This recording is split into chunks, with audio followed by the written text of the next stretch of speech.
Hi welcome to కొలుగురు 24/7 news TV. నేను Shravan Kumar Veerlapati, political analyst. Basavatarakam ఆసుపత్రి గుట్టు రట్టు. ఆసుపత్రి మీద చర్యలు తీసుకోబోతున్నారా అనే ఒక అనుమానం. పేరుకే ఉచితం, వైద్యం ఖరీదైపోయింది అనేది ఈరోజు మన టాపిక్. మనకు తెలిసిందే, ఈ బసవతారకం ఆసుపత్రి క్యాన్సర్ ట్రీట్మెంట్ కోసం, క్యాన్సర్ వైద్యం కోసం సేవలు అందిస్తున్నటువంటి బసవతారకం ట్రస్ట్ హాస్పిటల్. దీని మీద కీలకమైనటువంటి కోర్టు ఆర్డర్ కూడా వచ్చింది. దాని గురించి పూర్తి వివరాలు చర్చించుకుందాం. మనందరికి తెలిసిందే, కేవలం భాష పేరు మీద, తెలుగువారం అనేటువంటి భాష పేరు మీద ఆంధ్ర రాష్ట్రం వచ్చేసి హైదరాబాద్ రాష్ట్రంలో కలిసిపోయింది. ఆ తర్వాత ఆంధ్రప్రదేశ్గా ఏర్పడింది. దీని వెనక బాగా కుట్రలు, కుతంత్రాలు, లాబింగ్లు జరిగాయన్నమాట అందరకు తెలిసిందే. పొసగనటువంటి సంబంధం లేనటువంటి రెండు రాష్ట్రాలను కలిపేటప్పుడు చాలా చర్చలు జరిగాయి, చాలా అనుమానాలు జరిగాయి, చాలా భయాందోళన జరిగాయి. అమాయకులైనటువంటి తెలంగాణ రాష్ట్రాన్ని జాదావుషోరైనటువంటి ఆంధ్ర రాష్ట్రంతో కలిపితే ఇక్కడ తెలంగాణ బతుకు చిత్రం ఆగమైపోతుంది. సంపన్నమైనటువంటి తెలంగాణ రాష్ట్రాన్ని డేరాల్లో ఉన్న రాష్ట్రమైనటువంటి ఆంధ్రప్రదేశ్తో కలిస్తే ఇక్కడ నిధులు దుర్వినియోగం అయిపోతాయి, ఇవి నిర్లక్ష్యం చేయబడతాయి అని చెప్పి ఆనాడు ఉన్నటువంటి ఆందోళనకు పెద్ద మనుషుల ఒప్పందంలో వాటికి ఒక నియమ నిబద్ధమైనటువంటి భరోసా ఇస్తూ మభ్యపెట్టి మోసం చేసి పెద్ద మనుషుల ఒప్పందం పేరు మీద రాష్ట్రాన్ని ఏకీకరణ చేసి ఆంధ్రప్రదేశ్ రాష్ట్రాన్ని ఏర్పాటు చేశారు. కానీ ఆ ఒప్పందాన్ని కాలరాస్తూ వెనువెంటనే ఉప ముఖ్యమంత్రి పదవి ఆలో వేరుతో సమానం అంటూ ఉప ముఖ్యమంత్రి పదవిని పక్కకు పెట్టేశారు.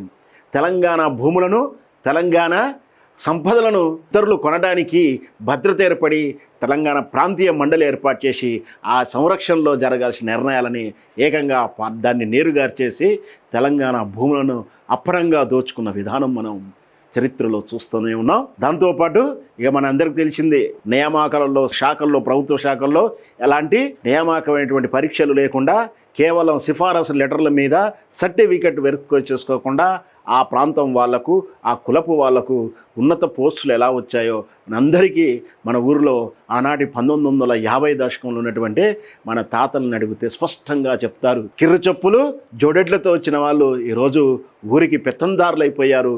ఊరికే కాదు, రాష్ట్రానికే పెత్తందారులు అయ్యారు, పెట్టుబడిదారులు అయ్యారు. వాళ్ళ లాబింగ్ ఎలా ఉంటుందో మనం అంతా చూసాం.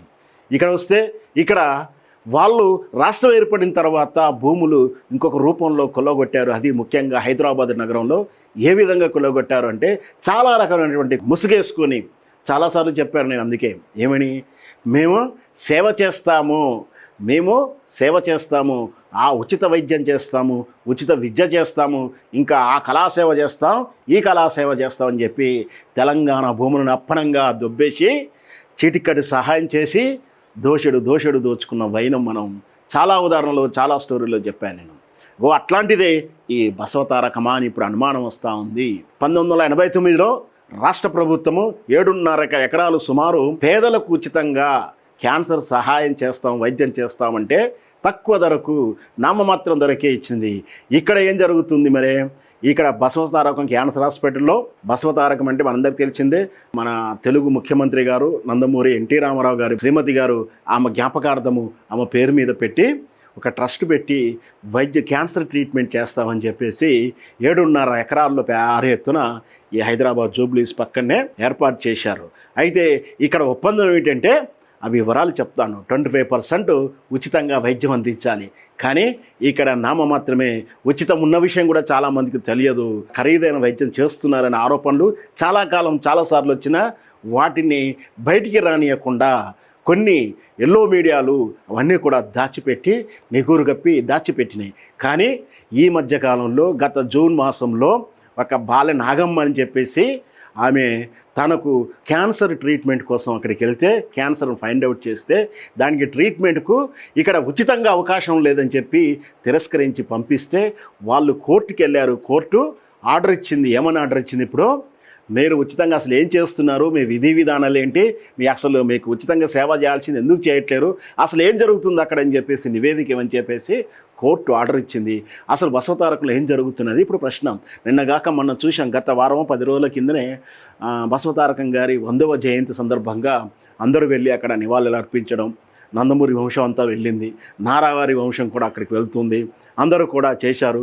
పేదలకు ఉచితంగా సహాయం అందుతుందా లేదా, ఎంతమంది జరుగుతుంది ఇక్కడ, అసలు జరగట్లేదైతే నేను కూడా అనేటువంటి స్థాయిత కాదు, ఖచ్చితంగా జరుగుతుంది. కానీ జరగాల్సింది ఎంత జరుగుతుందని ఇప్పుడు అనుమానాలు వస్తున్నాయి. పూర్తి వివరాలు తెలుసుకునే ప్రయత్నం చేద్దాం. జగిత్యాల జిల్లా మల్యాల మండలానికి భాగ్యమ్మ, ఇంతకుముందు నేను నాగమ్మ ఏదో అన్నట్టుంది, ఇది భాగ్యమ్మ, ఆమె పేరు సవరించుకున్నా. వితంతుకు రొమ్ము క్యాన్సర్ తోటి బారిన పడ్డారు. ఆమె చికిత్స నిమిత్తం బసవతారకం ఆసుపత్రి వెళ్ళగా ఆమెకు అవసరమైన ట్రీట్మెంట్ ఆరోగ్యశ్రీ పథకం కింద రాదని, దానికి అయ్యే ఖర్చులన్నీ ఆమె భరించాలని, లేదా ఆసుపత్రికి ఇతర హాస్పిటల్కి నిమ్స్కి వెళ్ళారని స్పష్టం చేశారు. కోర్టును ఆశ్రయించడం, తీవ్రమైన క్యాన్సర్ బాధితో బాధపడుతూ అంతటి ఖర్చులు భరించలేని స్థితి లేకపోవడంతో ఆమె తన న్యాయవాది ద్వారా హైకోర్టులో పిటిషన్ వేశారు. పిటిషన్ తరపున న్యాయవాది వాదనలు విన్న కోర్టు వారు ఫౌండేషన్ ప్రభుత్వం సుమారు 7.5 ఎకరాల భూమిని అత్యంత తక్కువ రాయితీ ధరకి సబ్సిడీకి ఇచ్చిందని, నిబంధనల ప్రకారం 1989 GO number MS number 434 of ప్రకారం అండ్ 80 ప్రకారం ఇలా రాయితీపై భూములు పొందిన ప్రైవేట్ ఆసుపత్రులు 25% ఇన్ పేషెంట్లకు, 40% అవుట్ పేషెంట్లకు సేవలు అందించాలని ఈ నిబంధనలు ఉల్లంఘిస్తుందని చెప్పి వాళ్ళ మీద చర్యలు తీసుకోవాలని చెప్పి పిటిషన్ వేయడం, కోర్టు కూడా దానికి ఆర్డర్లు బసవతారకం వారికి ఆర్డర్ ఇవ్వడం జరిగింది.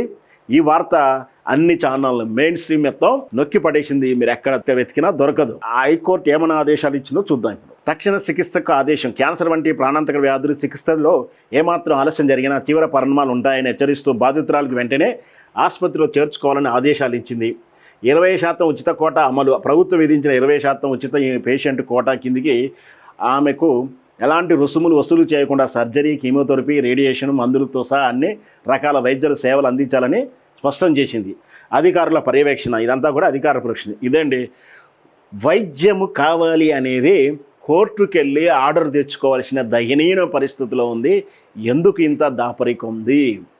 గతంలో కూడా ఉంది, గత పాలకుల టైంలో కూడా ఉంది, కానీ అప్పుడు కాస్త భయపడ్డారేమో, లేదా కొంచెం జాగ్రత్తగా పనిచేశారు. ఇప్పుడు మాకు అనుకూలమైన ప్రభుత్వం ఉంది అనుకుంటున్నారేమో, ఇష్టం వచ్చిన రాజ్యం వెళ్తున్నారేమో. ఇక్కడే కాదు, చాలా చాలా చాలా సంస్థల్లో ఉచితం పేరు మీద మేము కీర్తనలు పాడతాము, భజనలు చేస్తామని చెప్పి అన్నమయ్య పేరు మీద కూడా భూములు దొబ్బేసినటువంటి సంఘటనలు ఉన్నాయి మన రాష్ట్రంలో. ఖరీదైనది Madhapur, Jubilee hills, Banjara hills, ఈ ప్రాంతంలో ఖరీదైన భూములు రకరకాల పేర్ల మీద సేవలు చేస్తామని చెప్పి 4 ఫోటోలు దిగి దాన్ని 40 రకాలుగా ప్రజెంట్ చేసుకొని కంటికి ఆపరేషన్ చేస్తాం, ముక్కుకి ఆపరేషన్ చేస్తాం. మీకు స్పష్టంగా అర్థమవుతున్నాలే ఏ హాస్పిటల్ పేరు చెప్తున్నావో, ఏవేవి హాస్పిటల్ కుంభకోణాలు ఉన్నాయో అర్థమవుతున్నాలే. అట్లాంటి హాస్పిటళ్ళు, మేము సంగీత సేవ చేస్తామని చెప్పి సంగీత అకాడమీలు, మేము సినిమా రంగానికి సేవ చేస్తామని చెప్పి సినిమా టాకీసులు కట్టుకొని ప్రజలకు ఉద్ధరిస్తామని చెప్పి కమర్షియల్ కాంప్లెక్స్ కట్టుకొని దానికి నడి రోడ్డు మీద బ్రిడ్జిలు కట్టుకునేటువంటి సంఘటనలు మనం చూస్తూ ఉన్నాం. ఇక స్టూడియోల ముచ్చట చెప్పాలంటే అలాగే కానీ పని, స్టూడియోలు సినిమా రంగాన్ని అభివృద్ధి చేస్తామని చెప్పి ఆ కులపోలని, ఆ 4 కుటుంబీకులనే అభివృద్ధి చేసుకున్న వైనం మనం చూస్తూ ఉన్నాం. తెలంగాణ ప్రాంతానికి కానీ, తెలంగాణ సంస్కృతికి కానీ, తెలంగాణ సాహిత్యానికి కానీ, తెలంగాణ ప్రతిభకు కానీ ఏమాత్రం ప్రోత్సహించినటువంటి వాళ్ళు తెలంగాణ భూములు అప్పరంగా ఏ విధంగా దొబ్బేశారు ఈసారి మనం గుర్తుపెట్టుకొని మరొక్కసారి చెప్పుకోవాల్సిన అవసరం ఉంది. ఇకపోతే బసవతారకంలో ఏం జరుగుతుంది మనకు తెలుసు. నందమూరి బాలకృష్ణ గారి బహుశా దానికి అధికారికంగా చైర్మన్, దాని సొసైటీకి మొత్తం మీద ఏదో పోస్ట్, మొత్తం పేరు ఏదైతేనేమి ఆయనే రిప్రజెంటు, ఆయనే హెడ్ ఆఫ్, ఆయన నేతృత్వంలోనే బహుశా నేను అనుకుంటున్నాను వాళ్ళ ఎన్టీ రామారావు తర్వాత పంపకాల్లో వచ్చినప్పుడు ఇతని బసవతారకం అయినటువంటి కేటగిరీ వచ్చి ఉండవచ్చు. ఆస్తులు కానీ దానికి సంబంధించినటువంటి సొసైటీ కానీ ఈయన పాలుకే అయినా కానీ ఈయన ఎలా తీసుకున్నారో తీసుకుండవచ్చు. బాలకృష్ణ గారి నేతృత్వంలో జరుగుతూ ఉంది. ఇక్కడ జరుగుతున్న విషయం ఏంటంటే, ఇక్కడ వాస్తవానికి ఏం జరగాలో ఇప్పుడు స్పష్టంగా చెప్తాం. ఇందులో 5 రకాల సేవలు అవైలబిలిటీ ఉంటాయి. అంటే నువ్వు ఒక పేషెంట్ పోతే నువ్వు ఏ కేటగిరీ 1, 2, 3, 4, 5 కేటగిరీలో ఎందులో ఉన్నావని అడుగుతారు. కౌంటర్ పోయి అడగగానే, పేషెంట్ దగ్గరికి పోగానే రిసెప్షన్ కౌంటర్లో అడుగుతారు. ఇట్లా పేరు అడగకున్న విధానం అయితే మనం ఒకసారి చూద్దాం. వాస్తవాలు ఏంటి, ఒప్పందం ఏముంది, వాళ్ళు ఏం చేస్తున్నారో తెలుసుకునే ప్రయత్నం చేద్దాం. ఫస్ట్, ఇది బసవతారకం క్యాన్సర్ పై హాస్పిటల్, ఎన్టీ రామారావు గారు, బసవతారకం గారు, తెలంగాణ ప్రభుత్వము. ఇకపోతే ఈ 5 రకాల కేటగిరీ వైద్య సేవలు ఏంటో చూద్దాం. నెంబర్ 1, పేషెంట్ బెడ్స్ కెపాసిటీలో 25% పేదలకు ఉచితంగా వైద్య సహాయం చేయాలి. అంటే హాస్పిటల్కి ప్రతి day 1 day or 1 month what ఏదైనా సరే మీకు 100 మంది వస్తున్నారు పేషెంట్లు, ఇన్పేషెంట్లు అంటే అక్కడ జాయిన్ అయ్యేవంటి హాస్పిటల్లో నీకు 1000 పడకలు ఉంటే దాంట్లో 250 పడకలకు పేదవాళ్ళకి 0 ఛార్జెస్ అంటే పూర్తిగా ఉచిత వైద్యం చెయ్యాలి. అది ప్రభుత్వానికి బసవతారకం క్యాన్సర్ హాస్పిటల్ ట్రస్టుకు మధ్య జరిగిన ఒప్పందం, కండిషను కంపల్సరీ అమలు చేయాల్సిందే. 0 అంటే టెస్టులు, మెడిసిను, ట్రీట్మెంటు, కీమోథెరపీ, ఏ టెస్టులు అయినా పూర్తిగా ఉచితము. అదే విషయాన్ని అగ్రిమెంట్లో కూడా ఉంది. మీరు ఎవరైనా బసవతారకంలోకి చేరి ఇక్కడ డబ్బులు అడుగుతున్నారు, పేదవాళ్ళు బిలో పావర్టీ, మీకు సర్టిఫికేట్ ఉంది అంటే మీరు పేదరికంలో ఉన్నారు, వైట్ రేషన్ కార్డు ఉందంటే ఖచ్చితంగా బసవతారకంలో 0 పేమెంట్తో ఉంటుంది. దీంట్లో ఇంకొక తేడా ఉంది, చివరిలో చెప్తాను. ఈ ప్రాంతీయ విభేదాలు ఎందుకు కూడా మనం ప్రశ్నించుదాం.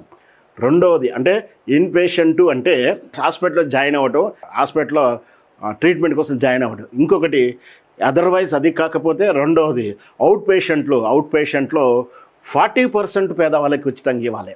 పేదవాళ్ళకు 40% అంటే రోజు ఒక 100 మంది అవుట్ పేషెంట్లు అక్కడ పోయి చూపించుకుంటానికి పోతున్నారంటే వారు చూసుకుని ఆ థెరపీ ఏదో మెడిసిన్ ఏదో రాయించుకుని బయటకు వస్తారు.